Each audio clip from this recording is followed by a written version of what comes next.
Hola, buenos días a todos y a todas desde la sede de CEI Aragón en Huesca y muchas gracias por la respuesta a nuestra llamada y participar en esta jornada.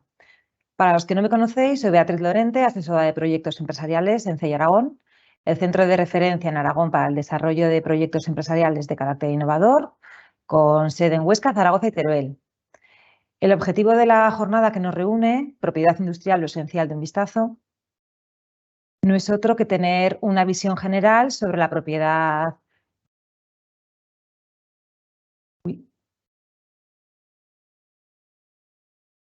Perdonad que me estaba escuchando con retorno. Bueno, retomamos. El objetivo de la jornada que nos reúne, como estaba comentando, propiedad industrial, lo esencial de un vistazo, es tener una visión general sobre la propiedad industrial e intelectual, su naturaleza jurídica y las diferentes modalidades de protección vigentes como oportunidades y herramientas para que empresas innovadoras como las vuestras protejáis vuestros activos intangibles y además consigáis el máximo rendimiento de las inversiones realizadas.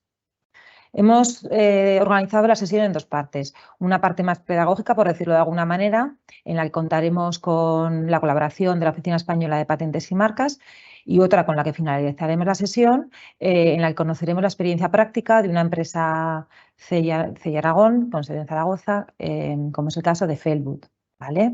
Así pues, os voy a presentar a Patricia López Calvo, examinadora de patentes de la Oficina Española de Patentes y Marcas, a la cual agradecemos su interés en colaborar con nosotros desde el primer momento que le lanzamos la invitación. Y bueno, os animo a que cualquier pregunta que os surja la escribáis en el chat y al finalizar se la trasladaremos a Patricia para que ella nos la responda. Así que Patricia, cuando quieras, tienes la palabra. Muchas gracias. Hola, muchas gracias, Beatriz. Lo primero, muchas gracias a todos por asistir. Y como han dicho, si tenéis cualquier duda de la presentación, podéis escribir en el chat las preguntas, que a mí me encantará contestarlas.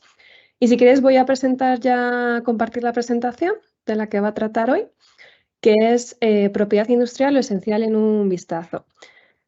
La idea que tengo con esta presentación es que, sepáis un poco las herramientas que existen para proteger vuestros activos, pero no solo desde lo que protegemos en la Oficina Española de Patentes y Marcas, sino, por ejemplo, el secreto empresarial, otro tipo de sistemas de protección que os puedan servir en la empresa. Y la idea es que sepáis un poco dónde acudir, tengáis unas pinceladas generales y, puedan, digamos, resultar útiles en el desarrollo de vuestras empresas. Lo primero que voy a hablar es un poco de la diferencia que existe entre propiedad industrial e intelectual, porque hemos escuchado un poco las dos y no sabemos muy bien la diferencia. Un estudio muy interesante que hizo la Oficina Intelectual de la Unión Europea y la Oficina de Patentes es que solamente el 9% de las pymes europeas han registrado algún derecho, frente a que a las grandes empresas el 40% sí que lo han hecho. Esto genera un poco de problemas porque al final las pymes son, digamos, se basa la economía europea muchas veces en las pymes, sobre todo en España. Entonces os quiero un poco motivar para que veáis que si podemos intentar proteger nuestros activos intangibles, pues podemos aumentar nuestra reputación, como dice este estudio, en un 50%, el volumen de negocio y, capacidad de acceder a más mercados. Principalmente las pymes lo que protegen en propiedad intelectual e industrial son los nombres de dominio, es decir, esa IP, ¿vale? de las páginas web y también las marcas. Las patentes, los modelos, pues se suelen proteger menos, ya sea pues el tipo de tecnología que se está desarrollando o porque el negocio es diferente. Y un dato un poco triste, que eso, lo espero que no pase a ninguno de vosotros, es que 9 de cada 10 pymes sí que fracasan en los primeros 3 años de vida. Entonces, es muy importante cuando se empieza a iniciar un negocio hacer un recuento de activos intangibles que tenemos e intentar protegerlos de la mejor manera posible. En España, como he dicho, existen dos nombres, lo que es la propiedad industrial y lo que es la propiedad intelectual. La propiedad industrial la protege solamente la Oficina Española de Patentes y Marcas, y ya son las patentes, los modelos de utilidad, las marcas, los diseños. Mientras que la propiedad intelectual es lo que conocemos como copyright y derechos de autor, y esto corresponde al Ministerio de Cultura, ¿vale? No lo protegemos dentro de la oficina. ¿Cuál es la diferencia? La propiedad industrial lo que protege son creaciones técnicas con fines industriales o comerciales, mientras que la propiedad intelectual lo que protege son los libros, bueno, las canciones y los programas de ordenador. Aquí, bueno, ahora un poco más adelante voy a hablar sobre las invenciones implementadas por ordenador, las patentes de software, porque es un tema un poco así actual y genera muchas dudas. Y simplemente que sepáis que a nivel internacional no existe esa diferencia entre propiedad industrial e intelectual, sino que es intellectual property. Tienen un único nombre. Y bueno, que su protección corresponde a la Organización Mundial de la Propiedad Intelectual, que es la OMPI, que la sede está en Ginebra. Entonces, como he dicho, ¿qué diferencias hay? Porque claro, cuando tenemos una empresa y estamos generando muchos activos intangibles, hay que saber dónde podemos ir a protegerlos, si los queremos proteger. Propiedad industrial, que hemos dicho que es lo que protegemos desde la oficina, que son las patentes, las marcas, los modelos de utilidad, los diseños. Su protección nace con el registro. Es necesario presentar una solicitud para poder tener el derecho. Mientras que en la propiedad intelectual, simplemente por ser los creadores de un libro, de una canción o de un programa de ordenador de código fuente, ya somos nosotros digamos, los titulares del derecho. No hace falta registrarlo. Lo que pasa es que veremos que es necesario un poco tener como una prueba de autoría en la fecha en la que lo hemos creado, que esto voy a hablar un poco más adelante. La propiedad industrial hay que pagar tasas de mantenimiento, es decir, cuando tengamos una patente, por ejemplo, concedida o un modelo de utilidad, hay que pagar tasas de mantenimiento cada año. En el caso de que ya no queramos explotarla, pues se dejan de pagar y la patente y el modelo caduca. La marca igualmente, la marca cada 10 años se tiene que renovar si queremos seguir usándola, mientras que en propiedad intelectual pues no hace falta. Y la propiedad intelectual dura 70 años después de la muerte del autor. Por ejemplo, ahora todas las obras de Antonio Machado o de García Lorca pues ya han quedado libres, entonces cualquiera podríamos, digamos, recopilarlas, ¿no? Y vender sus libros con toda su literatura. Y bueno, un poco de motivación de la propiedad industrial, os quiero poner algunos casos de empresas pequeñas, de pymes, que han ganado la batalla a grandes como es Samsung Fractus, que era una empresa española.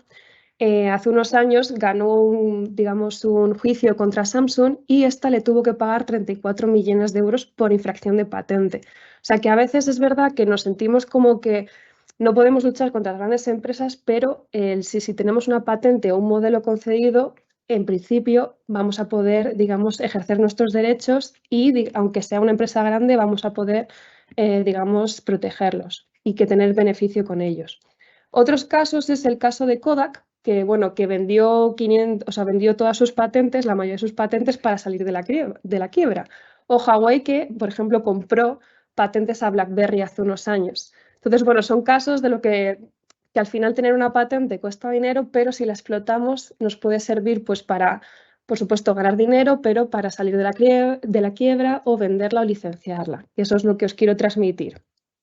También, bueno, otro caso un poco más curioso es que en la película de Torrente se hicieron unas camisetas con un diseño que estaba protegido y, bueno, pues que las empresas que tenía Santiago Segura tuvieron que pagar el 1% de las ganancias de Torrente 4 pues a este autor que hizo un diseño de una pistola y que estaba en las camisetas y no se le protegió de ninguna manera. Y bueno, ahora en marzo de 2023 ha salido un poco un estudio de las marcas que son más valiosas para el mercado. Y esto, bueno, sonará también, no solo hay que proteger cuando tengamos una empresa, por ejemplo, de base tecnológica o nos dediquemos a hacer productos agroalimentarios, no solamente lo que es la tecnología, sino también la marca, que es cómo nos van a conocer en el mercado. A la vista está, por ejemplo, de Apple, Microsoft, Amazon, que son marcas muy potentes. Entonces, estas, bueno, son las que son ahora mismo las más valiosas. He puesto Apple y Microsoft porque, bueno, van cambiando un poco entre ellas el primero y la segunda posición. Pero bueno, es un poco el conjunto entre propiedad industrial e intelectual. Y ahora, bueno, voy a hablar de las distintas modalidades que existen en propiedad industrial, que a lo mejor algunas ya las he adelantado. Y un caso muy curioso es que nos pensamos que si tenemos una patente no podemos combinarlo con otras modalidades de protección. Pero aquí, por ejemplo, en un smartphone podemos proteger, digamos, todo el conjunto hasta con 5 derechos de propiedad intelectual e industrial. El tono de llamada puede ser una marca. De hecho, no sé si os ha pasado, pero cuando vas en cualquier medio de transporte o por la calle, escuchas un tono, sabes de si es de un móvil o de otro porque dices, yo lo tengo igual. Y muchas veces no es el mismo. Entonces, ese tono se puede proteger, por ejemplo, mediante una marca. La apariencia visual del móvil, pues un diseño. Aparte, bueno, de las patentes que tiene ahora Samsung, de los móviles que se doblan, también puede ser un diseño, digamos, la apariencia estética. El manual de usuario o las instrucciones como derechos de autor o copyright. Y luego todo el sistema operativo, ya sea Android, sea iOS, como patente. Para que os hagáis una idea, un móvil puede tener hasta 22.000 patentes, solamente lo que es el sistema operativo. O sea que ahí podemos sacar bastante. Y por último, os quiero hablar del secreto, ¿no? El secreto empresarial y, por ejemplo, todo el know-how de la empresa, cómo ya sea Apple, sea Samsung, digamos, genera toda esa inteligencia, cómo hace su estrategia, todo el know-how que no está en las patentes, eso se puede proteger mediante secreto. Entonces, bueno, que sepáis que en un mismo conjunto, en un mismo aparato, puede haber bastantes. Luego, en cuanto a las patentes y modelos de utilidad, son las que protegen las invenciones, que a lo mejor son las que más os interesan. Y bueno, voy a intentar presentarlo sobre todo para ver las diferencias que existen, porque desde la oficina muchas veces nos llaman los solicitantes y nos preguntan, es que tengo esta invención y no sé si es una patente o es un modelo de utilidad. Esa es la pregunta, bueno, estrella que tenemos en la oficina. Entonces, bueno, voy a intentar hablar un poco de las cosas comunes que tienen y de las que no, para ver si nos queda claro. Lo principal es saber que no se puede proteger como invención. O sea, las patentes y los modelos protegen invenciones, pero no todo se considera una invención. Por ejemplo, las descubrimientos y teorías, los descubrimientos y teorías. La teoría del Big Bang, la teoría de Darwin, no pueden ser protegidas como patente. Las obras artísticas, lo que hemos dicho, todas las obras de arte, entrarían ya dentro de lo que es el copyright o derechos de autor. Las reglas de juegos. Por ejemplo, en el parchís, las reglas del parchís no se pueden proteger. Ahora, podremos proteger el cubilete o si tenemos un sistema de dado novedoso, lo podremos hacer. Pero lo que es la regla del juego no se puede proteger. Como patente. Los programas de ordenador. Bueno, esto es un caso, ahora voy a hablar en la siguiente diapositiva de los programas de ordenador porque lo que dice la ley es que no se pueden proteger como tal. Es decir, todo el código fuente, el lenguaje de programación no es protegible, pero veremos ahora que invenciones que utilizan un ordenador, un sistema programable, sí que pueden ser patentables. ¿Qué otros sistemas no pueden ser objeto de invención? Bueno, las variedades vegetales, una raza animal o invenciones contrarias a las buenas costumbres. Por ejemplo, el tema de clonación de seres humanos no está permitido. Ahora vamos a hablar de los programas de ordenador. Lo primero que quiero dejar claro es que no es igual, no se protegen igual en todo el mundo. Por ejemplo, en Estados Unidos y Japón sí que la legislación es más laxa. Se pueden proteger programas de ordenador más fácil que en Europa. En Europa tenemos un sistema que es más rígido porque entendemos que el código fuente es algo cambiable, obviamente, pero quiero dejar claro que, claro, esto aplica sobre todo a Europa. Si queremos ir a Estados Unidos o Japón, puede cambiar un poco la legislación. Si tenemos una invención que se tiene que implementar por ordenador, sí que es patentable. Es decir, yo tengo un sistema que me permite conectarme a una página web de forma anónima, encriptada, pues eso sí que es patentable porque no es solamente conectarse a un ordenador, sino que estoy haciendo un efecto. Por ejemplo, cuando tenemos aplicaciones que comprimen imágenes, ¿no? Es decir, subimos una imagen que tiene mucho peso, pero se comprime y luego la descomprime, eso sí que puede ser patentable porque genera un carácter técnico, no es simplemente un código fuente. Ahora, si lo que queremos proteger es el algoritmo, es el lenguaje de programación, eso no puede entrar nunca dentro de lo que es una patente. Existen tres formas de proteger el código fuente, que puede ser mediante copyright, es decir, los derechos de autor, que para eso tenemos que ir a los registros de propiedad intelectual. Un depósito notarial. Ahora últimamente hablábamos con empresas y nos decían que habían bajado mucho los precios de depósito notarial y por 50 euros al final puedes, digamos, dejar claro la fecha en la que tú has creado un código fuente. Pero ¿cuál es la práctica? Que los que os dedicáis a tecnologías IoT o Industria 4.0 vais a ver que es que el código fuente cambia cada segundo, es decir, es algo vivo, va cambiando, entonces muchas veces no es tan fácil proteger, o sea, ir cada día al notario y depositar, digamos, la prueba, sino lo que se mantiene es como secreto. De hecho, la mayoría de las empresas que hemos hablado con ellas, los programas de ordenador, el algoritmo, lo tienen mediante secreto. Y de hecho, no todos los, digamos, trabajadores pueden acceder a él. Al final, es un poco lo más recomendable y lo que se ve visto lo visto.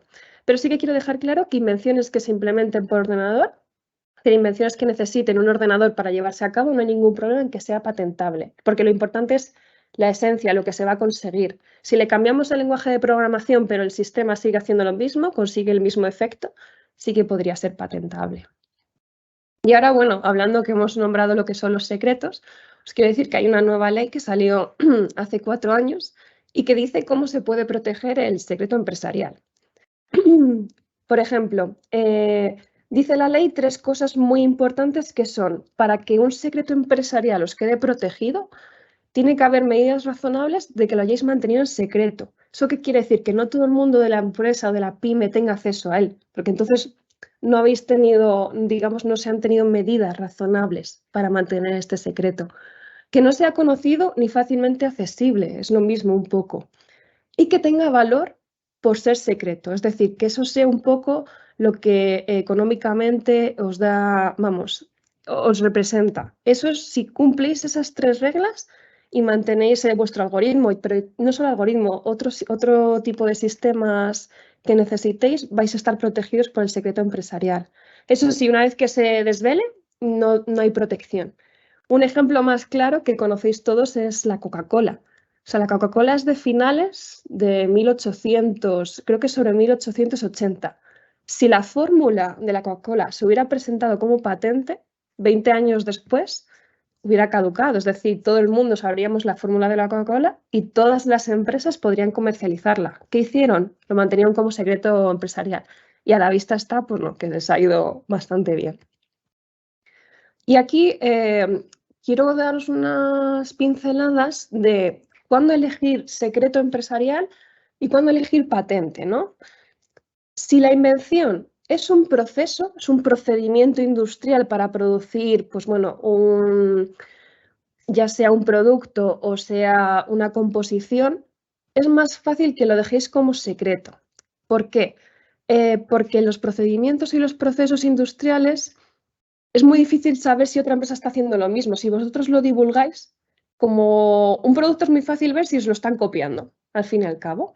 Pero en cambio un proceso industrial es más difícil ver de puertas adentro de una empresa o de una industria si está haciendo lo mismo. Entonces, las recomendaciones, si lo que queréis proteger es el procedimiento, los pasos, las etapas para conseguir algo, eso mejor mantenerlo como secreto. ¿Cuándo se puede usar también el secreto? Cuando la posibilidad de obtener una patente es muy pequeña. Ahora vamos a ver los requisitos que son necesarios para obtener una patente. Entonces, si veis que tenéis pocas posibilidades de obtenerla, ya sea porque es muy parecida a algo que existe y no me la van a conceder, pues lo mejor es mantenerlo como secreto. Si luego no vais a tener los medios suficientes para litigar, si veis que hay otra empresa que hace algo parecido y os pueden denunciar y decís, jo, es que acabo de empezar, soy una pyme, no sé si tendré el dinero suficiente, vamos a mantenerlo como secreto de momento, puede ser. O los costes exceden del valor de vuestra invención. Esto suele pasar mucho con las tecnologías de IoT, o sea, es decir, una tecnología de móvil es que a los 6 meses queda obsoleta, porque es que va a salir algo nuevo. Al año queda súper obsoleta. Entonces hay muchas veces que las empresas que se dedican a cosas informáticas dejan de proteger, porque entre que le conceden la patente, si es que esa tecnología ya queda, o sea, ya no se va a usar, porque es todo tan incipiente, tan rápido, que no les merece la pena. Y en el caso que os he comentado, si es un software, si es un algoritmo o planes comerciales, una estrategia comercial. ¿Y cuándo es mejor patentable? O sea, patentarlo, pues cuando la invención se puede copiar fácilmente. Si yo al final saco un producto al mercado y no lo protejo, al final todo el mundo va a poder hacer ese producto porque lo van a ver, es fácil hacer la ingeniería inversa de cómo se ha hecho, entonces pues es mejor que intentéis protegerlo. o hay obligación de publicar. Esto pasa, por ejemplo, pasaba con el Horizonte 2020 o con el Horizonte Europa. Los que estéis en consorcios, los que os asociéis para, digamos, ir a ayudas estas de la Unión Europea, una parte importante es que, claro, los resultados se tienen que publicar, es lo que exigen las convocatorias del Horizonte Europa. Entonces, claro, previo a publicar o a divulgarlo con los socios de un consorcio, es mejor presentar primero la solicitud de patente, porque me van a obligar a publicar. Lo mismo pasa tesis doctorales, bueno, no con las tesis doctorales en sí, sino con una invención que se ha desarrollado en una tesis doctoral, etcétera, etcétera. O también es mejor patentar si lo queréis vender. Si sabéis que tenéis empresas interesadas en un producto, pues lo protegéis, porque si no, no lo vais a poder licenciar y vender a terceros. Ahora os quiero hablar de los requisitos que evaluamos los examinadores de patentes y de modelos de utilidad a la hora cuando nos presentan una invención. Cuando nos presentan una invención, lo primero que vamos a leerla, entenderla, ver si está bien descrita. Es decir, como expertos, tenemos que cuando yo lea vuestra descripción o vuestra solicitud de invención, tengo que entender cómo se hace. No hace falta que me digáis exactamente todos los pasos si son obvios, pero tiene que haber lo que se llama una suficiencia de descripción, porque esto es muy importante. Cuando se presenta tanto una patente como un modelo, nunca jamás vais a poder añadir materia nueva a posteriori. Esto tiene que quedar claro. Entonces, cuando se presenta una solicitud, tiene que venir ya toda la información de el proceso, cómo lo hacéis o el producto, qué partes tiene, qué es lo esencial, porque luego no vais a poder añadirlo. ¿Y qué es lo que vamos a mirar en esa solicitud? Vamos a mirar si es nueva, es decir, si tiene novedad. Es decir, si no existe ninguna invención exactamente igual a la vuestra. Lo siguiente es la actividad inventiva. Eso quiere decir que no sea obvio. Si, por ejemplo, yo tengo un sistema, una papelera que es automática y, digamos, reduce la basura, si yo lo que hago es cambiarle el material en vez de usar aluminio, por ejemplo, uso otro tipo de metal, pues que a lo mejor es obvio. Es obvio cambiar de material porque tanto el aluminio como otro metal son conocidos, entonces no tiene actividad inventiva, es decir, no es nueva, no he encontrado una papelera que, digamos, que triture la basura del mismo material que ya existe, pero es obvio que puede ser de otro material, no está diciendo nada, digamos, esencial o nuevo. Y lo último es que tenga aplicación industrial. Aplicación industrial se presupone en la mayoría de las invenciones. Y todo esto es lo que tenemos que examinar desde la oficina.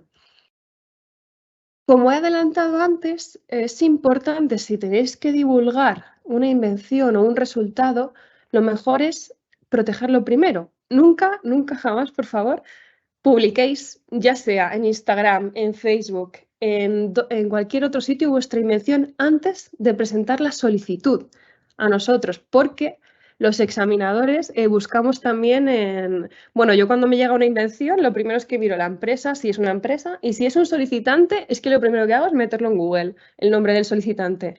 Y me he encontrado veces que es que está divulgado ya en su página de Instagram, o es que lo tiene en Facebook, o es que tiene un vídeo de YouTube explicando esto, entonces es que me hace el trabajo muy fácil, porque no tengo que buscar más. Es decir, muy, muy importante no divulgar nada antes de presentar la solicitud. Existe también una cosa en las leyes de la Unión Europea y de España que es lo que se dicen divulgaciones inocuas. Es decir, que podemos ir a una feria y divulgar un invento y luego presentar la patente a posteriori diciendo que en esta feria lo hemos divulgado. Pero solo entran ciertas ferias internacionales que estén reconocidas. Y la verdad es que lo desaconsejamos totalmente porque las ferias que el Gobierno de España considera internacionales o en las que se puede aplicar esto no son las mismas que dice la Europa. Entonces, nunca, o sea, sé que, por si alguna vez alguno lo habéis leído, nunca jamás divulguéis algo antes de presentar la solicitud. Luego, hay casos contrarios, no todo es siempre presentar. El caso de Tesla es muy famoso porque Elon Musk hizo un comunicado en 2014 diciendo que Tesla iba a dejar de patentar cosas, que él creía que toda la tecnología que desarrollaban tenía que ser libre, porque al final si tú proteges una invención como patente, tienes derecho sobre ella 20 años y si es un modelo de utilidad tienes 10 años. Y ellos creían que, bueno, pues que todas las patentes te pertenecen a ti. Entonces, que ya no iba a haber patentes de Tesla si lo que iban a hacer cada vez que descubrían o innovaban en el coche eléctrico iban a ser, digamos, libre. Bueno, es una estrategia. También lo que hace es que nadie más pueda protegerlo, ¿no? Es decir, si yo tengo, imaginaos, en el caso de Tesla, imaginaos que hay otra empresa que hace exactamente el mismo coche eléctrico, están como las dos compañías desarrollando lo mismo. Si llega Tesla y publica todos sus resultados en Internet, la otra empresa nunca va a poder protegerlo. Si es sobre lo mismo, porque ya Tesla lo ha divulgado. En el caso en que algo esté en Internet, ya no vamos a poder protegerlo. Entonces, lo que se llama también publicación defensiva. No voy a poder protegerlo. Tengo una empresa que está haciendo lo mismo. A lo mejor se me adelanta. Pues voy a publicarlo todo. Porque así el examinador, cuando mire las invenciones de aquella empresa, va a poder ver que está todo en Internet y no se lo va a conceder. Eso es lo que se llama, bueno, publicación defensiva, que es, pues lo hacen grandes empresas, pero a lo mejor en nuestro caso, pues no nos interesa. Pero bueno. Y ahora importante, ¿cómo puedo patentar una invención? Hay que presentar una solicitud y la solicitud solamente la tramita la Oficina Española de Patentes y Marcas. Es verdad que se puede presentar en centros regionales, pero al final esa solicitud nos llega a nosotros. Entonces somos el único organismo en España que las puede examinar.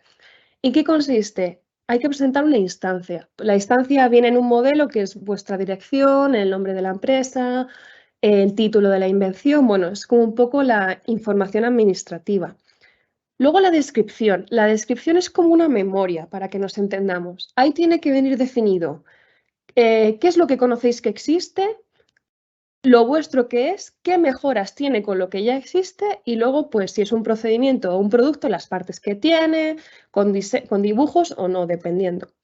Y luego las reivindicaciones. Las reivindicaciones es el documento casi, os diría, más importante de una solicitud de patente. Es exactamente lo que se quiere proteger, sin paja, sin mejoras, no. Es decir, una reivindicación es procedimiento para producir acero que consiste en la etapa de primero calentar el acero a 1300 grados, después enfriar el acero a tal. Eso es una reivindicación. De un producto sería cubo de basura compuesto por una base, unas paredes que tiene un sistema de trituración mediante motores. O sea, eso es una reivindicación, algo específico y conciso. Esto, bueno, tenemos en nuestra página web manuales de información para que, con ejemplos, para que los que queréis intentar presentar una solicitud, pues no os resulte tan arduo toda esta tarea. Un resumen, que un resumen simplemente pues, de 150 palabras de lo que va. Eso sí, para presentar un modelo de utilidad no se pide, no es necesario incorporarlo. Y unos dibujos. No todas las invenciones llevan dibujos. En mecánica sí, pero por ejemplo, a lo mejor en farmacia, si queréis inventar una nueva composición farmacéutica, pues es que no tiene, a lo mejor no tiene dibujos, no pasa nada. Y lo importante que os he dicho, que tiene que quedar muy claro, porque una vez que lo presentéis, es que no se puede añadir contenido. Se me ha olvidado, ay, es que se me ha olvidado añadir esta forma de... No, eso ya no se va a poder añadir. Entonces hay que tomarse bien el tiempo antes de presentarlo. Y bueno, a ver, la diferencia que existe entre patente y modelo, que como os he dicho, nos la preguntan todo el rato. Las dos modalidades protegen invenciones, es decir, y elegir una o elegir otra depende de la estrategia que tengamos como pyme o como empresa. Las patentes duran 20 años desde que se presentan, no desde que se conceden, ¿vale? Y los modelos de utilidad también 10 años desde que se presentan. En patentes, en mi caso que yo soy examinadora de patentes, lo que hacemos es una búsqueda. Me presentáis una invención y yo lo que hago es buscar en nuestras bases de datos mundiales si eso existe o no. Por tanto, hay que pagar una tasa de búsqueda que ronda los 680, 700 euros.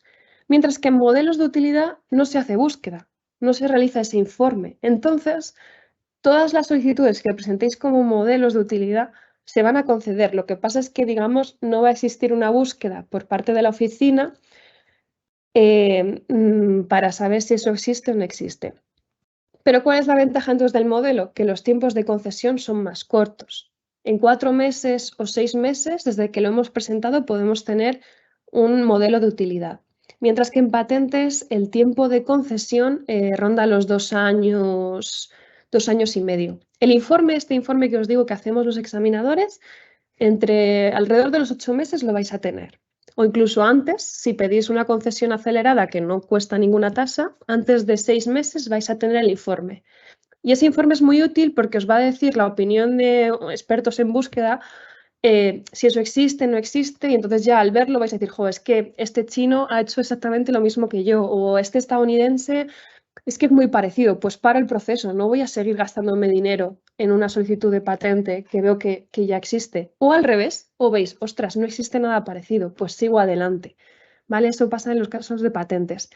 Y la diferencia en cuanto a invenciones es que en los modelos de utilidad, digamos, la evidencia o obviedad es más pequeña. Se exigen menos diferencias con respecto a lo que ya existe para obtener un modelo de utilidad. Mientras que en patentes, la diferencia, la actividad inventiva tiene que ser mayor. Por ejemplo, un sacacorchos, lo más normal sería protegerlo como modelo de utilidad. Pero al final, un producto que no existe ni para atrás, lo normal es ir a por los 20 años de la patente. Y la única diferencia es que en modelos de utilidad no se pueden proteger materia biológica, ni procedimientos industriales o procedimientos en general, ni fármacos. Si tenéis una composición farmacéutica, tiene que ir sí o sí por patente. Cualquier composición que tenga materia biológica, también por patente, pero lo demás daría igual. Ahora sí, los modelos de utilidad no existen en muchos países, por eso hay que tener cuidado, que a lo mejor pensamos, bueno, es poco diferente a lo que ya existe, voy a presentar el modelo, pero si lo queréis internacionalizar, en los países en los que esta figura no está, os van a exigir los requisitos de una patente, es decir, que la diferencia, la actividad inventiva sea mayor. Ahora bien, todas las dos solicitudes te conceden los mismos efectos jurídicos. Si tenemos tanto una patente como un modelo de utilidad concedido, tenemos los mismos derechos frente a terceros. Y ambas sirven para presentar una solicitud internacional. Un caso muy curioso es que, por ejemplo, el modelo de utilidad no existe ni en Estados Unidos, ni en Canadá, ni en Inglaterra, bueno, en el Reino Unido. Hay más países, pero estos son los principales, entonces que tengamos claro que esta figura no existe. Lo que sí que existe a nivel mundial es la figura de la patente. ¿Qué es lo que pasa cuando una patente expira? Bueno, esto pasó, por ejemplo, con la aspirina. La aspirina se patentó en 1898, es decir, 20 años después, ¿qué ha pasado? Pues que tenemos de todos los genéricos el ácido acetilsalicílico, ¿vale? Tenemos de Cinfa, de Bayer, de todas, porque al final ha caducado. ¿Qué podemos hacer si no queremos que nos caduque una invención? Bueno, pues mantenerla como secreto, pero claro, en el caso de una aspirina, pues sí, cualquier laboratorio a lo mejor puede determinar cómo se ha hecho. Entonces, bueno, no había muchas opciones aquí. Pero cuando una patente expira o la dejáis de pagar la tasa de mantenimiento, cuando se dejan de pagar las tasas de mantenimiento, lo que significa es que esa tecnología queda libre. Cualquier persona en el país donde esté protegida la puede usar. ¿Qué podéis hacer mientras la tenéis en vigor? Es decir, mientras se pagan las tasas de mantenimiento o mientras no hemos llegado a los 20 años. Pues podemos intentar explotarla. De hecho, bueno, es obligatorio, la ley obliga a explotarla por vosotros mismos o licenciarla a una empresa que la vaya a explotar. Transferencia o licenciarla a otra empresa. Esas son opciones que se pueden hacer cuando tenemos una patente concedida o si no, venderla. Bueno, aquí os quería, hablando un poco de la diferencia entre el modelo de utilidad y la patente, las diferentes formas de concesión. Al final, como os he dicho, en las patentes primero se examina, se hace la admisión a trámite, que es ver que cumple los requisitos formales, un examen de oficio y luego ya se hace la búsqueda, que es, por ejemplo, lo que hago yo como examinadora. Esa búsqueda, pues alrededor de los 8 meses lo vais a tener. Esta búsqueda no existe en modelos de utilidad. En modelos de utilidad no se hace búsqueda de lo que ya existe, del estado de la técnica. Después de esa búsqueda se va a publicar la solicitud, porque es muy importante entender que toda la información que va en las patentes es pública a los 18 meses. Es decir, si no queréis que una invención vuestra la sepa nadie, no podéis patentarla porque patente significa que después de 18 meses se va a publicar y que todo el mundo puede verla. No podrá explotarla si la tenéis concedida, pero lo pueden ver porque sirve de base de desarrollo futuro. Si decidís seguir después de ver el informe que os hemos mandado a los examinadores, pues lo que hay es un examen sustantivo que nos juntamos 3 compañeros por área y evaluamos en conjunto si la patente se concede o no se concede. Entonces, pues nada, a los 2,5 años podéis tener una patente concedida. En modelos de utilidad, pues se observa la admisión a trámite, se hace un examen de oficio por ver si hay fallos en las reivindicaciones, pero fallos como formales o que no faltas de claridad, no se examina para hacer una búsqueda. Se publica la solicitud a los 4 meses y si no hay oposición, es decir, ninguna empresa tercera se queja porque es aportando documentos, en cuyo caso se evaluaría en conjunto, pues ya tenéis un modelo de utilidad concedido.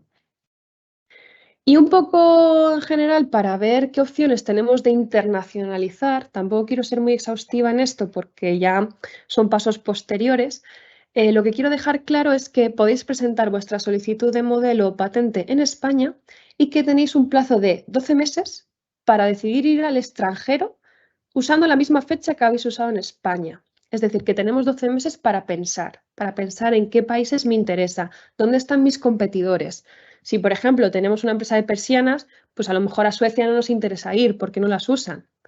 Entonces, tenemos 12 meses de tiempo para poder establecer una estrategia de internacionalizar, porque claro, esto cuesta mucho dinero, entonces tenemos que tenerlo claro. ¿Qué opciones existen para internacionalizar una patente o un modelo? Una solicitud PCT. Es una solicitud internacional que con un único depósito, que España, por ejemplo, es oficina de trámite, con un solo depósito podemos acceder hasta 157 países. Es decir, que no tengo que pagar 157 tasas de solicitud en cada país, sino solamente una.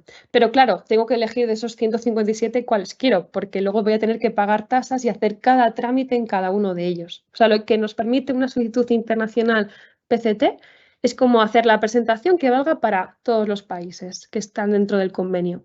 Pero luego tendré que acabar los procedimientos en cada uno. Otra opción, si por ejemplo nuestro mercado es meramente europeo, es presentar la solicitud europea, que esto se presenta ante la Oficina Europea de Patentes que está en Múnich o en La Haya.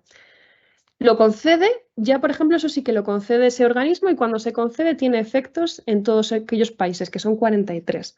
No son solo de la Unión Europea, ¿vale? Porque la Unión Europea somos, bueno, ahora no sé, somos 27, pero estos son más países dentro de lo que es el continente europeo. O la opción de ir país por país. Es que mi mercado es España y Portugal.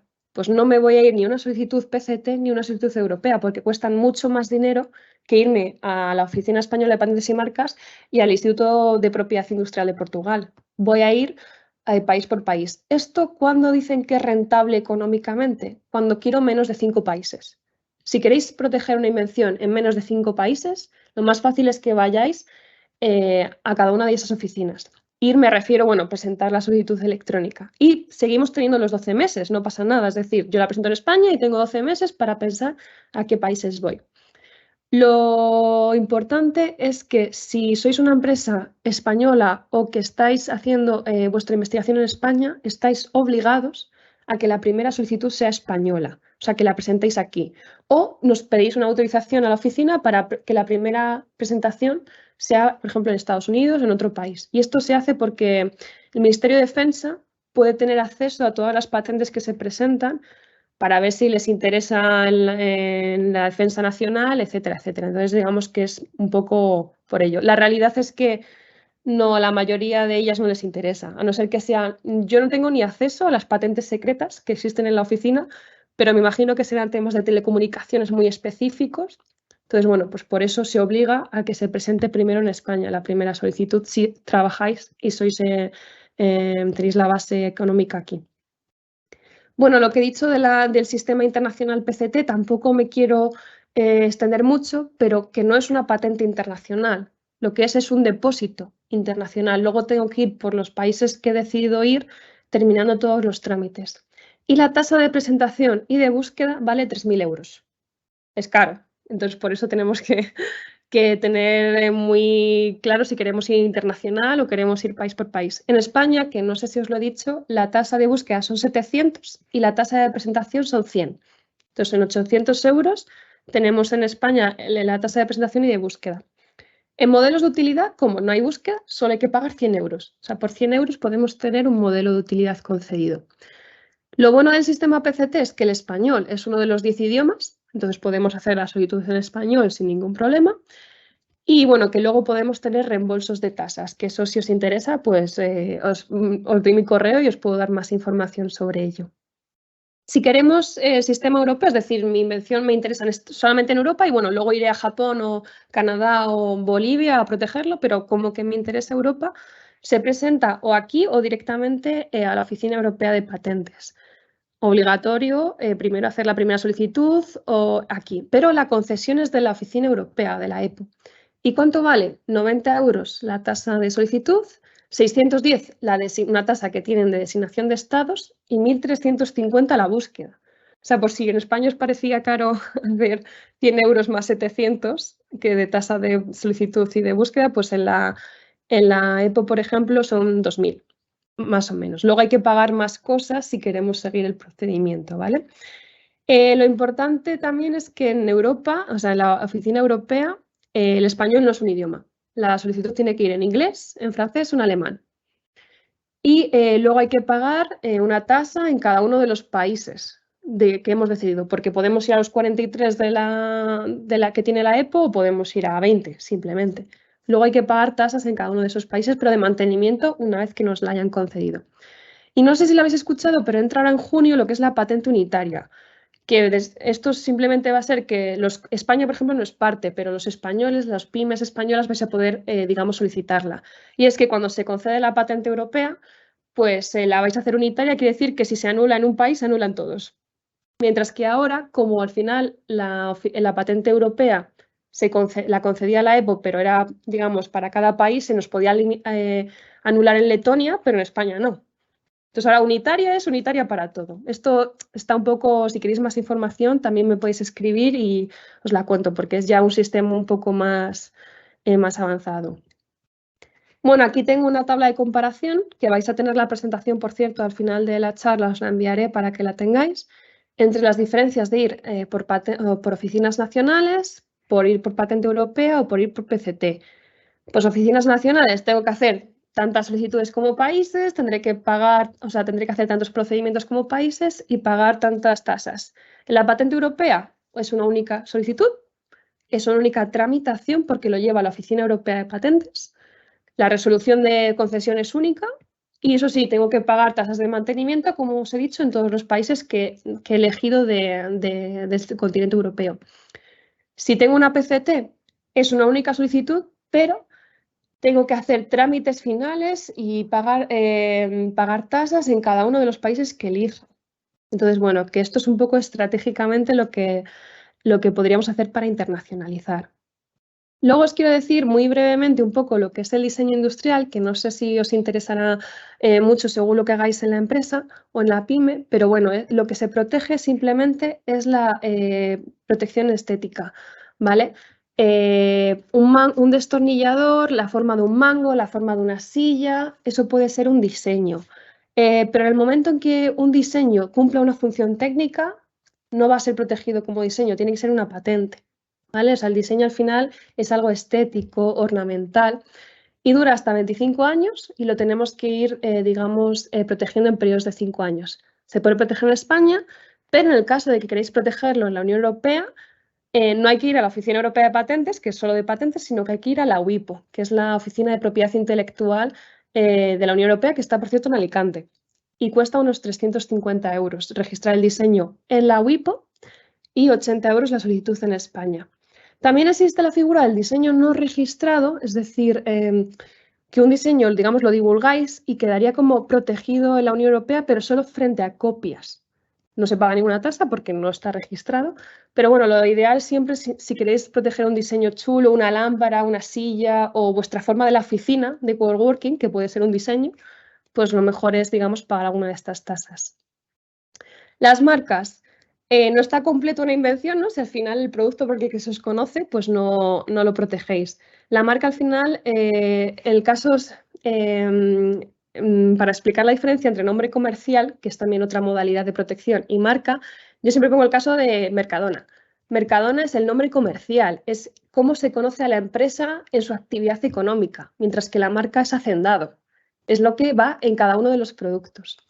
Luego también existe la marca de la Unión Europea, que también la protege la UIPOC, la oficina que está en Alicante. Y son, en el caso para toda la Unión Europea, 850 euros.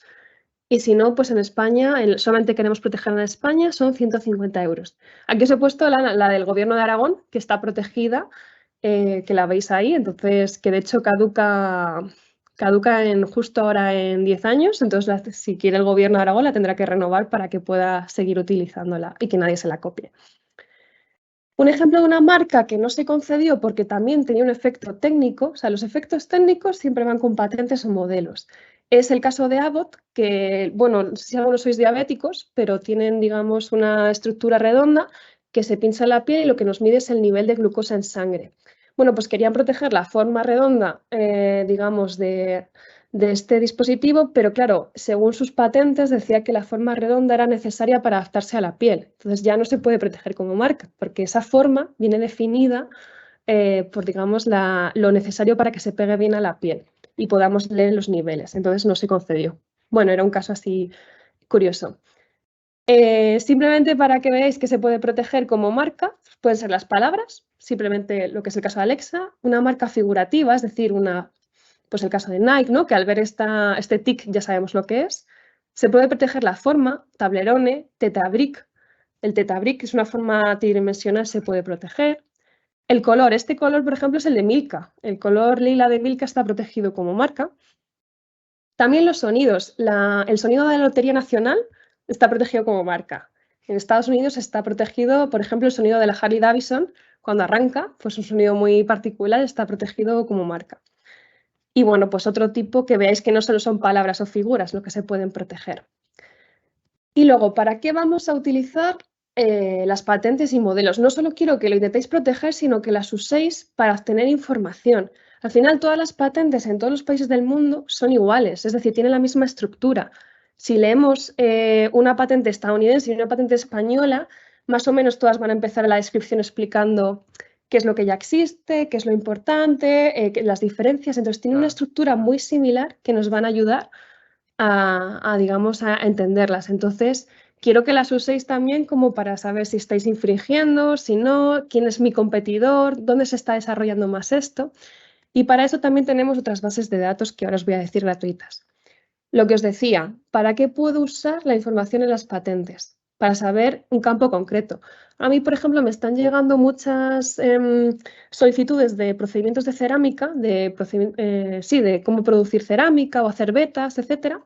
Y me estoy dando cuenta que son todos italianos, las solicitantes. Entonces he dicho, ostras, o sea que este mercado está muy desarrollado en Italia. Entonces, para eso sirve un poco también la información. Ver vigilancia, si tenéis claro quién es vuestro competidor, pues mirar las patentes que va publicando la oficina de ese país, pues vais sabiendo por dónde van investigando. La verdad es que es bastante útil. En nuestra página web tenemos las bases de datos que son gratuitas, que podéis utilizar. Nosotros usamos un sistema interno que tenemos de la Unión Europea, entonces a ese no tenéis acceso, pero una muy importante y que yo siempre recomiendo es Google Patents. ¿Por qué? Porque ya estamos acostumbrados a usar Google. Entonces, si buscamos en Google Patents, podemos sacar patentes de una invención. Se puede buscar en español, pero lo recomendable es que si tenéis una invención sobre un producto fitosanitario o sobre un agrícola, pues que busquéis en inglés las palabras que queréis en Google y os saldrán patentes. Otros sistemas, otras bases de datos gratuitas son Spacenet o Patentscope, que ahí tenéis los accesos, pero bueno, yo la verdad es que para una primera búsqueda, antes de presentar una patente o para saber qué existe, yo tiraría de Google Patents, la verdad. Luego la oficina, no solo como oficina gubernamental, sino también ofrecemos otros sistemas de vigilancia tecnológica. Unos boletines en nuestra página web, hay unos boletines que son gratis, que vamos publicando cada 3 meses sobre ciertos temas. Por ejemplo, tenemos uno de coche eléctrico, otro de interfaces y servicios de móviles. Entonces, si vuestro sector de mercado es ese, pues que sepáis que aquí gratuitamente en nuestra página web vamos publicando estos boletines. Entonces vais viendo qué patentes se van, digamos, publicando sobre esto. También tenemos alertas tecnológicas, que también es conocer gratuitamente las patentes que diariamente se van publicando. Si sois empresas que os dedicáis a energía fotovoltaica, energía solar o otro tipo de energía, que sepáis que tenemos un montón de todo este tipo de renovables en alertas tecnológicas. O sea, que gratuitamente os metéis en nuestra página web, pincháis y os dan información de lo que se va publicando diariamente. También, y otro producto que tenemos es servicios de vigilancia tecnológica. Dentro de los servicios son los informes tecnológicos de patentes, los ITPs. Este ITP es algo confidencial, es decir, no es una solicitud de patente. Nos pedís que como expertos en búsquedas, que estáis desarrollando un nuevo producto, un nuevo procedimiento y queréis saber un poco qué es lo que ya existe, pero no sabéis buscar. Bueno, pues que sepáis que se pueden contratar en la oficina. Pero en el caso que queréis iniciar un procedimiento de patente y que luego pagar las tasas de patente, es decir, son dos sistemas totalmente diferenciados. Y las empresas que estáis instaladas en el CI Aragón tenéis un descuento del 30% en el ITP que vale 440 más IVA, es decir, hay que aplicar ahí el 30% de descuento. Que bueno, que es algo muy interesante y lo mejor de todo es que es confidencial, es decir, que no se va a publicar como cuando presentáis una patente, es obligatorio publicar aquí, es totalmente confidencial, sois un cliente, no sois un solicitante en este caso. Y bueno, unos servicios gratuitos que tenemos en la oficina es el examinador de guardia de patentes y el examinador de guardia de marcas. Y estos son servicios que tenemos de lunes a viernes de 9 a 2:30 por llamada telefónica o si queréis venir presencial a Madrid, es con cita previa. Y entonces ahí es donde recibimos las llamadas de tengo esta invención y es que no sé si es una patente o es un modelo. Es que mira esta reivindicación, pero no sé cómo puedo mirar ejemplos de patentes, es decir, vienen dudas, no es un asesoramiento, eso lo quiero dejar claro, pero son dudas generales y indicamos y ayudamos a los inventores un poco a guiarles y que sepáis que es un servicio que nos vamos turnando cada día y es muy bonito, intentamos ayudar lo máximo posible, así que por favor si tenéis dudas generales o no encuentro esto, llamadnos al teléfono de la oficina y decís que queréis hablar con un examinador de guardia de patentes o de marcas y os vamos a atender lo mejor posible. Esta, bueno, os la he dejado de resumen para cuando tengáis la presentación, veáis en un vistazo todas las modalidades, los años que duran. Entonces, bueno, os la dejo aquí para que la veáis cuando tengáis la presentación, que viene muy claro. Y esta sí que me ha gustado mucho, esta figura, porque vemos un poco lo que dura cada una de las modalidades. Los derechos de autor, empezando por abajo, duran 70 años desde la muerte. Un modelo de utilidad, 10 años desde la fecha de presentación. La patente dura 20. La marca, si la vamos renovando cada 10 años, dura eternamente. Un diseño registrado dura hasta 25 años y un diseño no registrado, que era la modalidad esta de soltamos un diseño, lo publicamos sin registrar, solamente nos queda protegido frente a copias exactas en el caso del diseño, 3 añitos. Lo mejor siempre es protegerlo, ¿vale? Pero bueno, para que lo veáis. Y la parte importante es, vale, esto cuesta mucho dinero. Patentar, proteger cuesta dinero, entonces, ¿qué ayudas tengo? ¿Qué reducciones? Porque claro, si al final somos pymes, acabamos de empezar o es que a veces no nos merece gastarnos tanto dinero en esto, en proteger, pero es verdad que es tan importante, pues os quiero dejar una breve diapositiva de las subvenciones o ayudas que tenemos. Por una parte tenemos subvenciones de la oficina, que de hecho se ha abierto ahora la convocatoria. Esto quiere decir que al año siguiente de que hayáis presentado una solicitud podéis pedir la subvención, es decir, devolverme entre el 70 y 80% creo que se está devolviendo. Eso sí, hay que pagarlo primero, pero que sepáis que en el siguiente ejercicio se van a sacar las subvenciones y vais a poder, digamos, pues devolver algo de dinero. ¿Qué se subvenciona? Tanto las tasas de solicitud, las tasas de traducción que habéis tenido que ir a la EPO y claro, como solo es en inglés, alemán y francés, habéis tenido que gastaros dinero en traducirlas, las tasas de búsqueda. Entonces, bueno, os dejo ahí el enlace para que le echéis un ojo. Luego hay ayudas estatales y regionales. Bueno, en nuestro caso, que es Aragón, salió el 10 de marzo en el Boletín Oficial de Aragón ayudas, ¿vale? Para, digamos, todo el tema de innovación. También la WIPO, que es la Oficina de la Propiedad Intelectual de la Unión Europea, que es la que está en Alicante y protege las marcas y diseños de la Unión Europea, tiene también un fondo para pymes, que la verdad es que os recomiendo muchísimo porque también creo que acaba de salir este año y os pueden dar hasta 1.000 euros en el caso de marcas, también patentes, aunque no protegen patentes, han sacado una nueva bolsa para devolver dinero a las pymes que se hayan gastado en solicitudes de patente. O O sea, que echarles un ojo porque está súper bien.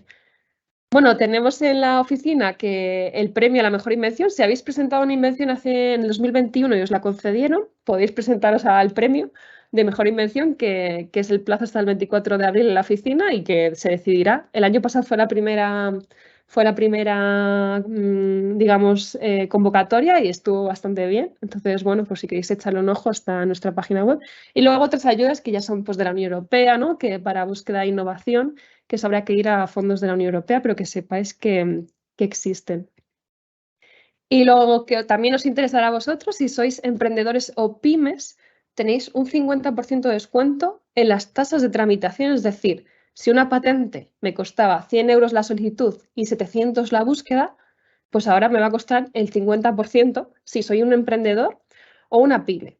Y también en las primeras anualidades que se paguen de una patente, porque las patentes a partir del tercer año hay que empezar a pagar una anualidad, que suelen ser 20 euros al principio, y si ya queremos ir al año 20, sube a 500 euros al año. Pero bueno, lo que sigue es que pyme se entiende que seáis menos de 250 trabajadores, que tengáis un volumen de negocio inferior a 50 millones de euros. Y en el caso de que, para entenderos como emprendedor, ¿vale? Tenéis que estar en el censo de empresarios del Ministerio de Hacienda. Y nada, muchas gracias por vuestra atención. Os pasaré la presentación después y ahí hay un código QR que me han dicho que es para la encuesta que dura 1 minuto. Así que bueno, pues si lo queréis, ahí lo tenéis. Muchas gracias. Bueno, muchísimas gracias, Patricia. La verdad que muy ilustrativa y mucha información que seguro tendremos que ir procesando al finalizar la sesión y con el apoyo de la presentación seguro que todavía mejor. Nos han lanzado varias preguntas por aquí por el chat. A ver, te voy a leer literalmente porque es larga. Mira, nos dicen que has hablado de la victoria de Fractus frente a Samsung, pero hay un caso muy notorio que se explica en la serie de Billion Dollar Code, donde la startup alemana Articom patentó TerraVision en los 90 y luego lo copió a Google con Google Earth. ¿Hasta qué punto un jurado popular está preparado para juzgar un tema de copia de invenciones? Ostras, una pregunta muy filosófica. Una pregunta... Y muy buena. La verdad es que no conocía ese caso, así que lo miraré luego. Pues a ver, es que esto, claro, nosotros como oficina no nos metemos en tema judicial, porque claro, como nos encargamos a protegerlo y una vez concedido, si hay cualquier tipo de vulneración, ya son los tribunales o los magistrados en España o jurados en el mundo que lo hacen. Pues a ver, claro, en España lo que se está intentando ahora, sí que os puedo decir, el Consejo General del Poder Judicial ha empezado a dejar el poder o las decisiones de patentes en juzgados ya más especializados, porque antes se podía hacer en toda España, pero se está intentando, como el tema de la apropiación industrial es tan específico, que sean magistrados que están muy preparados y que tengan mucho conocimiento en evaluar esto. Ahora es donde se está convergiendo. Claro, en otros países, pues es que yo creo que un jurado popular es que no debería estar preparado para examinar nada porque no tiene formación, pero claro, esto ya es una opinión personal y no puedo, la verdad, no puedo decir nada de ello porque no lo conozco, pero claro, es un tema muy específico y creo que tendrían que ser jueces, incluso no todos los jueces y magistrados especializados los que tengan que examinar este tema porque no es fácil. Y luego, Patricia, gracias por la respuesta.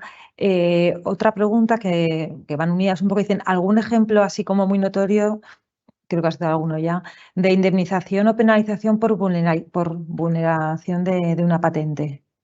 Bueno, es que iba a poner, teníamos el caso de Thermomix, pero bueno, como sabéis, al principio Thermomix ganó a Lidl por la copia de patente, pero luego lo recurrieron y se volvió a dar la razón a Lidl, entonces ahora no lo he querido poner porque como sigue todavía en procedimiento judicial y están en fase de, bueno, de recurso, pues no, me parece un tema un poco controvertido, pero tenemos ese de Fractus, luego también Samsung, por ejemplo, Samsung y Apple, bueno, están en batallas de patentes continuamente, o sea, eso es una fiesta. Y siempre van ganando uno o el otro, entonces, si os interesa el tema de quién gana y quién no, o sea, como casos específicos, yo os recomiendo que busquéis Apple y Samsung en Google patentes y os van a salir ahí todos los juicios que han tenido. Bueno, como ejemplos así, yo de pymes, o sea, en el caso de pymes frente a grandes empresas, solo conocía el de Fractus, que era una empresa española que se dedicaba a tema de antenas y Samsung se lo copió. Pero bueno, si os interesa, pues puedo buscar y os puedo pasar ejemplos de otro tipo. Bueno, y luego, gracias Patricia, ¿cuántas patentes llegan a otorgarse de las... No, perdón, ¿cuántas patentes llegan a explotarse de las otorgadas en España? Si tienes Pues, ese dato a grandes... pues no lo tenemos porque la ley dice que todas las patentes concedidas se tienen que explotar en el plazo de 3 años desde la concesión o 4 años desde que se presentan. Si no se explotan, es decir, si tú proteges algo pero no lo quieres explotar, pues eso puede caducar. La realidad es que la oficina no hace una vigilancia de las patentes que se han concedido, cómo se han explotado, porque muchas veces la puedes explotar tú mismo o puedes contratar a una empresa que lo explote. De eso se va a encargar ya la competencia, porque lo que no se quiere es que tú protejas una tecnología y que no se use y que no, para nada, porque entonces estás impidiendo a otros, digamos, comprarla o que se desarrolle. Entonces, yo lo que os puedo dar el dato es que en España se presentan 1.500 patentes al año y la concesión, no tengo el porcentaje, pero os lo puedo mirar. Pero claro, de las que se explotan, nosotros como no, una vez que está concedido, digamos que acaba un poco el proceso, no sabemos cuántos. Sí que os digo que es obligatorio explotarla, así que si conocéis tenéis un competidor que tiene una patente pero que no la está explotando, que sepáis que podéis empezar la solicitud de que se la quiten, o sea, que se caduque porque no la está utilizando. Muy bien. Pues no tenemos ninguna más. Si surgiera alguna más, al finalizar te la haríamos llegar, ¿vale, Patricia? Y Vale, perfecto. seguimos con esa parte más experiencial en la que, bueno, algunos de vosotros quizás os podéis sentir identificados o podéis estar en un momento similar al que estuvo Eduardo Paz, que va a intervenir ahora, gerente de la empresa Felwood, una empresa que ofrece soluciones de economía circular, desarrollando tecnologías que permiten obtener materiales industriales a partir de residuos vegetales, que está instalada en CIE en Zaragoza y que nos va a trasladar su punto de vista, su experiencia y los consejos en el proceso de patentar, porque es un proceso en el que ha estado la empresa hace poquito tiempo. Entonces, Eduardo, cuando quieras, tienes la palabra, cuéntanos cómo ha sido esa experiencia y qué consejos podrías trasladar a nuestra audiencia. Muchas gracias, Beatriz. Luego de la presentación tan completa de Patricia, voy a ir a nuestro caso concreto y particular, que solo cubre algunas de las derechos de propiedad industrial que ha mencionado Patricia. Es decir, como ella dijo, digamos, nosotros iniciamos protegiendo la marca y el dominio de Internet. Pero luego, digamos, creamos un proceso y a partir de ese proceso unos materiales que consideramos que eran novedosos y que merecían ser protegidos con una patente. Y comenzamos la solicitud de patentes. Aquí tengo que decir que el sistema de patentes no es muy amigable para las startups, en el sentido de que cuesta dinero, como bien dijo Patricia, y si sobre todo en los estadios iniciales de las startups no tenemos mucho dinero.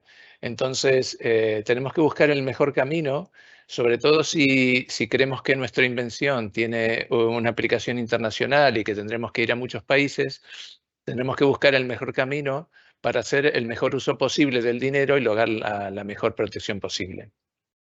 Nosotros hemos elegido un camino, hemos presentado una solicitud inicial a través de la Oficina Española a la Oficina Europea de Patentes, y esto fue en 2019. Luego, a los 12 meses, decidimos presentar la solicitud PST, o sea, en la Convención Internacional de Patentes, que nos daba derechos a presentarlas luego en 157 países. Pero también miramos aquellos países que están fuera de la Convención Internacional de Patentes para ver si había alguno de ellos que era de interés para nuestra inversión. Y de hecho hicimos una presentación en Argentina y en Uruguay que están fuera del Tratado de Patentes. Y luego, bueno, decidimos no acelerar el proceso de obtención del otorgamiento de la patente, fundamentalmente por un tema de fondos, no porque no la quisiéramos tener. Entonces, bueno, esperamos el periodo de PST y a los 30 meses de la solicitud inicial iniciamos las fases nacionales de PST. Un momento en que es clave porque, digamos, tenemos que ahí valorar en qué países son de alto interés y cuánto dinero disponemos para iniciar estos trámites. Pues estos trámites, sobre todo la presentación inicial, cuestan bastante dinero. Luego, no todos los países cobran inicialmente sus tasas, algunos sí. Entonces tenemos que hacer una evaluación económica de cómo vamos a gestionar este proceso.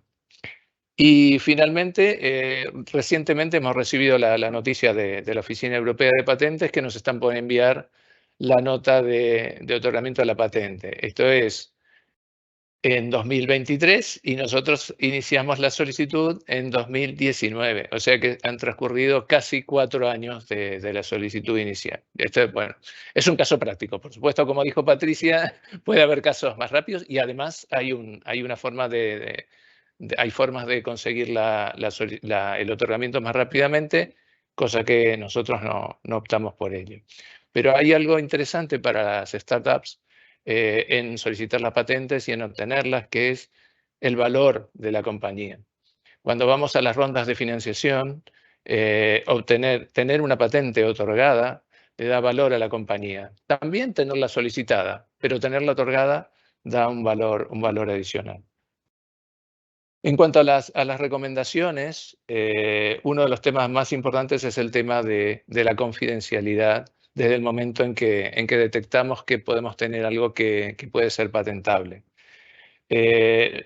No tenemos, como dijo Patricia, no tenemos que publicarla, no tenemos que dar a conocer esta invención, pero también tenemos que tener mucho cuidado en nuestras relaciones con los terceros, con proveedores, con clientes o con, digamos, inclusive con nuestros empleados. Entonces debemos tener acuerdos de confidencialidad con quienes tratemos y con quienes estas empresas o personas que accedan a la invención.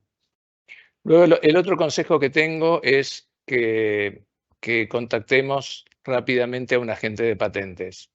En otra empresa anterior en la que trabajé, antes de Felwood, intentamos escribir las patentes con nuestros propios inventores. Y eso fue una muy mala experiencia. Digamos, finalmente esas patentes terminaron o canceladas, fueron anuladas, o el alcance de la protección quedó muy reducido. Y eso fue por no escribirlas correctamente. Y un agente de patentes sabe perfectamente cómo escribirlo, cuál es el lenguaje. El lenguaje de las patentes es muy particular y los agentes de patentes lo manejan muy bien. Luego, el agente de patentes también puede hacernos una serie de estudios de patentes que nos ayudarán en nuestra gestión, no solo de la patente, sino en nuestra gestión de la empresa. El primer estudio que nos deben hacer es el que llamamos el estado del arte, es decir, todas las patentes que existen actualmente en el campo en el cual queremos ir a proteger nuestra invención. Y esto nos ayuda a la gente de patentes a la redacción de la patente, pero también a nosotros para saber qué otras invenciones hay, qué otras protecciones hay o hubo en este campo. El siguiente estudio es en estudio de patentabilidad, es decir, si nuestra patente cumple con las condiciones que comentaba Patricia, de la novedad, la aplicación industrial y la altura inventiva de la patente. Este estudio de patentabilidad también es muy relevante porque, digamos, si el resultado es negativo y no es nuestra invención no es patentable, entonces es mejor parar aquí y buscar otra solución para proteger la invención.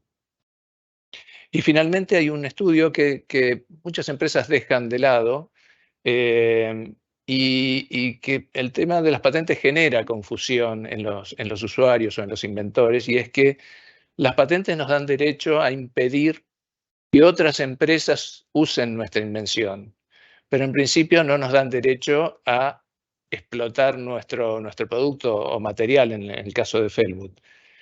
Para saber que podemos explotar libremente nuestro material, podemos fabricarlo, debemos hacer un estudio de libertad de uso.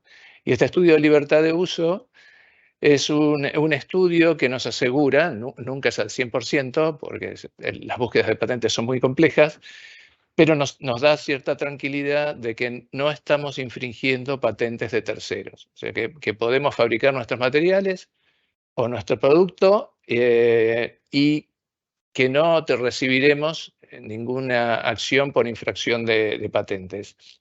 Este estudio de libertad de uso nos ha pasado que en rondas de inversión que los inversores nos lo han pedido. Nos han pedido justamente que quieren invertir en una compañía que están seguros que no va a recibir una acción de infracción de patentes.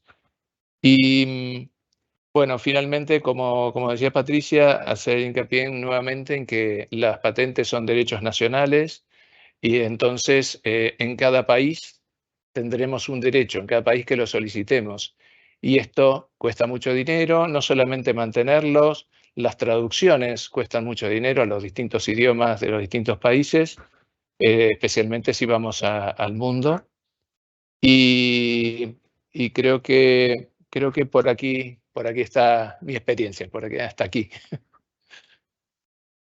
Muy bien, muchas gracias, Eduardo. Bueno, pues por lo que nos dices, es una labor un tanto tediosa, un poco complicada, que sin duda aporta valor a la compañía y en el que también aconsejas ir acompañado en el proceso de expertos en la materia que nos acompañen en este viaje para hacérnoslo un poco más sencillo y de alguna manera no perder el tiempo y el dinero en balde, ¿no? Sino que tener de alguna manera asegurado saber que estamos haciendo las cosas bien y no estamos perdiendo tiempo y recursos.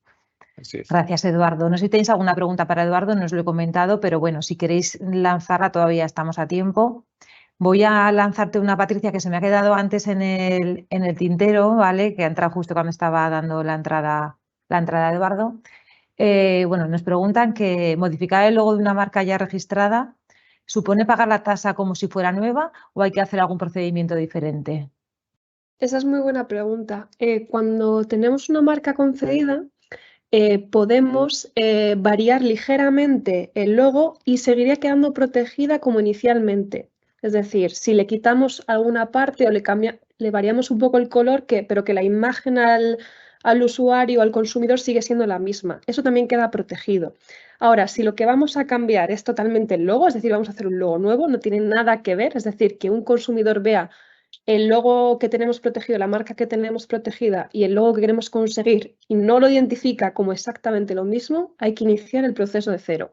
Hay que ir a la oficina, ya sé si queremos solo en España, en la oficina española, si queremos en Europa, a la WIPO, y presentar una nueva solicitud de marca. Pues contestada y además de manera muy clara. Perfecto. Bueno, pues con esto vamos a ir dando por concluida la jornada de hoy. Creo que ha sido muy enriquecedora para todos y, bueno, por lo menos para mí ha sido muy ilustrativa y muy enriquecedora. Y bueno, por ir terminando, comentaos que aquellos que habéis solicitado la breve sesión de 10-15 minutos con la Oficina Española de Patentes y Marcas, os haremos llegar la propuesta de fechas en estos días. Hablaremos ahora con Patricia para ver cómo lo organizamos. Y alineado a esta temática, comentaos que algunos de vosotros ya habéis recibido en nuestro boletín la información sobre el próximo desayuno digital que vamos a llevar a cabo en CEI, que tendrá lugar el día 26 de abril a las 9:30 y que lleva por título la tecnología blockchain como herramienta de protección de activos inmateriales, software, aplicaciones, plataformas, etcétera, que seguramente podrá complementar también la sesión que hemos llevado a cabo hoy.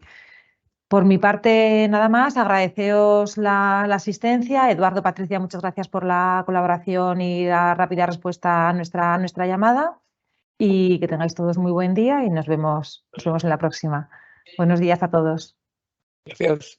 Muchas gracias.